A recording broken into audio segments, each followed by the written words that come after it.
Standup Comedy, your host and MC, presents Comedy Appetizers, a podcast where you will find short comedy sets, stories, and funny bits from the famous and not so famous. Here is your host and MC, Scott Edwards.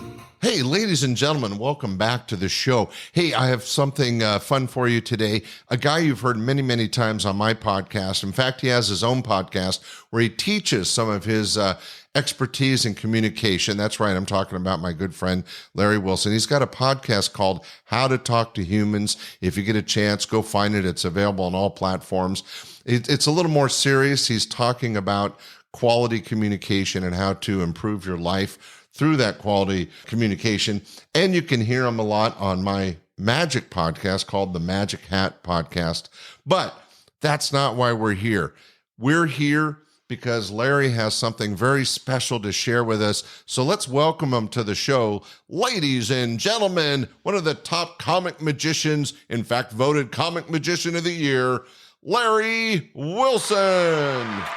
Thank you. Thank you. Larry, you wanted to come on the show and you told me to ask this question, so I'm so excited to hear the answer. What really is magic? What the hell kind of question is that? It's funny because frequently I get that sometimes people in the audience, when I was working in comedy clubs, especially, people would shout stuff out from the audience. And I would say to them, well, what do you think? When you think of magic, you, Scott, what's the first word that comes to mind when you think of magic? Illusion. Absolutely. The most common word. What are the words you think of? Illusion. Trickery. Trickery, yes. And? Misdirection. Yes, these are all sophisticated. Usually someone says something like bullshit. But that's a popular euphemism for trickery or illusion, right? But all of these words... But that sounds more fake. And what I love about magic is that even though you're tricking somebody or using sleight of hand or using misdirection, you're still doing something for a specific reason. Right. There's a truth or reality to it. Right. But what you're saying is so interesting because they all boil down to the same idea, that magic is something that fools you. Now, does that seem like a fair definition to you? Magic is something that fools you. Yes, that's actually very true. Let me ask you. There's an article I saw on online last week about a guy who had a heart attack in a dance club.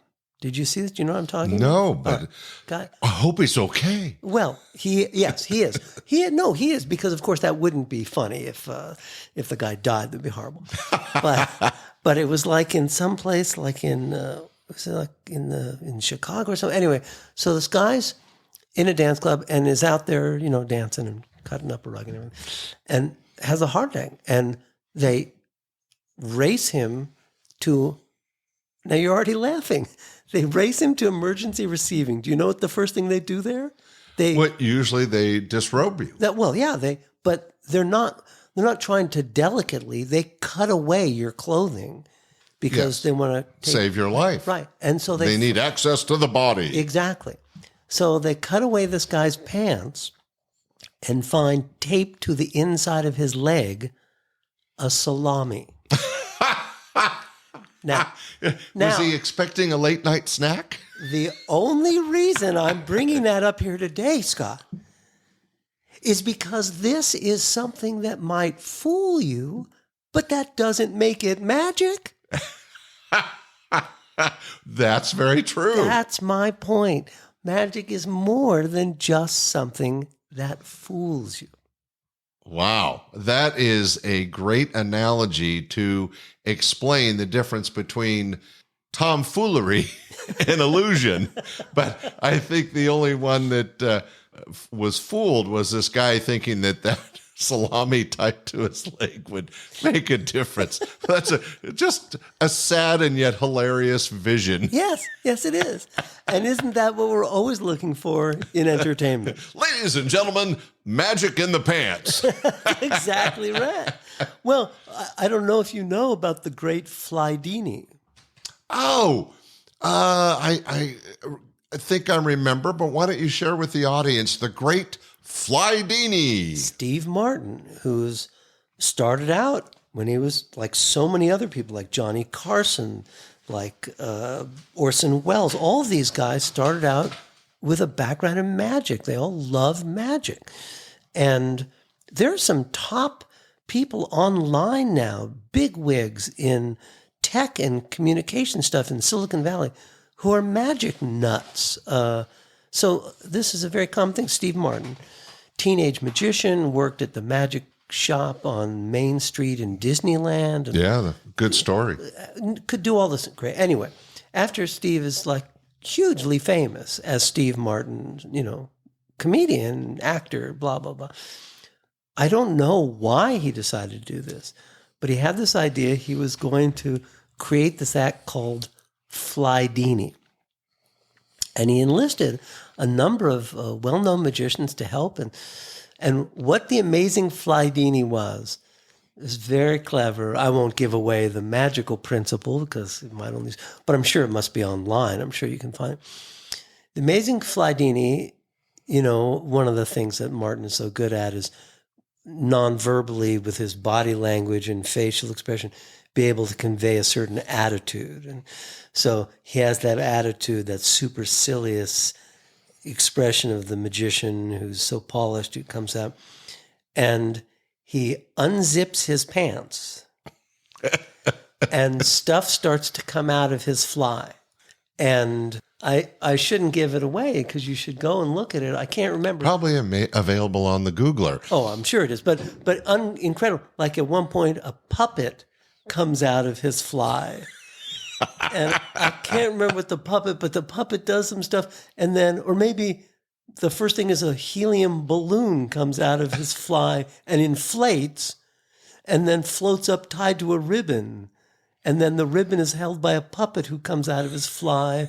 And it goes on and on. But I think the point that you're making is that's a great example of just silly comedy magic. And Steve Martin, who in his genius took it a whole unique, special way. But what sold it was his presentation like he was a serious magician. Right. And I remember seeing that bit, and he would come out with just, the band's playing and there's pizzazz, and he's in fact, you were famous for wearing a white tux. I think he's in a similar white tux, or it might have been a black tux, but he was dressed to look like an amazing magician. Right. It was so funny. Oh, well, thanks for sharing that with us, Larry. My pleasure. And when it comes to crotch magic or misdirection or illusion or just being fooled, be sure to think of Larry Wilson. Especially when you think crotch magic. I think there's a salve for that. That's a fitting epitaph for me. Master of crotch magic. Ladies and gentlemen, this has been a silly few minutes with my good friend Larry Wilson. Thanks so much for listening. Larry, thanks for joining us on the show. As always. We'll be back next week with another one. Thanks. Bye. Thanks for listening to this week's episode of Comedy Appetizers. Be sure to share with family and friends, and we will see you this Sunday for our regular podcast, your host and MC, and again next Friday for another episode of Comedy Appetizers. Bye!